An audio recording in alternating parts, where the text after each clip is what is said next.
कि 8 दिसंबर को स्थान है कौड़िया, कोई मैदान है गांधी स्मारक इंटर कॉलेज कौड़िया, गांधी स्मारक इंटर कॉलेज कौड़िया आजमगढ़ में महिला जागरूकता महारैली।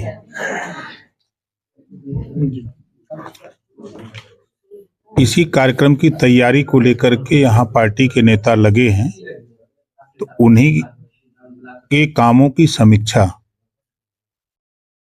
कि क्या तैयारी हुई, अब तक कितने गांवों में चौपाल लगी, कितने लोग आने के लिए तैयार हैं, उसी पर अलग अलग नेताओं से जिनकी ड्यूटी जहां जहां दी गई थी उनसे बातचीत हुई है। सर, अगर हम राजनीति की बात करें तो आपके सहयोगी दल भारतीय जनता पार्टी और आप उत्तर प्रदेश के साथ साथ देश में निरंतर प्रगति कर रहा है। पार्टी भी जगह जगह अपनी सरकारें बना रही है। इसमें ये सुहेलदेव समाज पार्टी का क्या रोल है सहयोग में? देखिए, अभी आपने देखा बिहार में, अभी परसों में था, वहां भी महिला जागरूकता महारैली थी जिसमें लगभग 50,000 की भीड़ थी।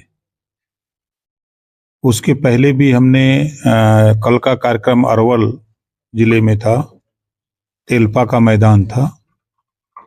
उसके 1 महीना पहले हम लोगों ने नवादा में किया था रैली। नवादा जिले का वो मैदान था सीतामढ़ी। हम लोग बॉम्बे भी, पूरे देश में यूं कह लीजिए कि आंदोलन को अपने जो अति पिछड़े हैं, दलित हैं, गरीब हैं, कमजोर हैं, अल्पसंख्यक हैं, ऐसे लोगों को समझा रहे हैं कि 33% रिजर्वेशन महिलाओं को लोकसभा और राज्यसभा से पास हो चुका है। आने वाले 5-6 साल के बाद ये रिजर्वेशन लागू हो जाएगा। तो अभी से जो वंचित, शोषित, पिछड़े, दलित, अल्पसंख्यक हैं, जो राजनीति से दूर हैं, इनमें से महिलाओं को हम लोग जागृत कर रहे हैं कि अपने अधिकार के प्रति जागृत हो और आने वाले दिनों में आप एमएलए बन करके, एमपी बन करके, एमएलसी बन के, राज्यसभा बन करके, दोनों सदन में, चाहे यूपी हो चाहे विधानसभा या लोकसभा। सर, विपक्ष द्वारा आरोप लगाया जा रहा है कि एक तरफ जहां महिलाओं को जागरूक करके उनका हक दिलाने के लिए, उनको राजनीति में प्रेरित करने के लिए जगह जगह जागरूकता रैली, जागरूकता मंच लगा रहे हैं, वहीं दूसरी तरफ भारतीय जनता पार्टी में सबसे ज्यादा उत्पीड़न अगर हो रहा है तो महिलाओं को। देखिए, ये विपक्ष का आरोप है। यहाँ कानून का राज है। कोई भी व्यक्ति अपने हाथ में कानून लेने की कोशिश कर रहा है तो उसके खिलाफ कानून मजबूती से काम कर रहा है। आप अगर देखेंगे तो जो विपक्ष का आरोप है, जब उनकी सरकारें थी तो 815 दंगे सपा के शासन में हुआ, 1300 लगभग जन की हानि हुई और कर्फ्यू 1-1 महीना, 1.5 महीना रहे। बसपा की सरकार थी तो 600 दंगे हुए, 1200 जन की हानि हुई। कांग्रेस ने तो दोनों का रिकॉर्ड तोड़ के इतिहास रच दिया कि ना तो पत्रकारों को बोलने का अधिकार, ना तो नेताओं को, लाखों लोगों को जेल में डाल दिया इमरजेंसी लगा के। आज पूरे प्रदेश में 7.5 साल में कहीं कर्फ्यू नहीं लगा। सर, इसे बता दें, संभल का दंगा ये सुनियोजित दंगा था? नहीं, देखिए, संभल के दंगे में वहां जो विधायक हुआ करते थे, 60% आबादी अकेले मुसलमान की वहां है। तो वो ये कहते थे कि बन का किधर जाएगा किधर। ना उनके थाने की समस्या, ना उनके नाली की समस्या, ना चक्रोट की, ना सड़क की, कोई मतलब नहीं था विधायक से।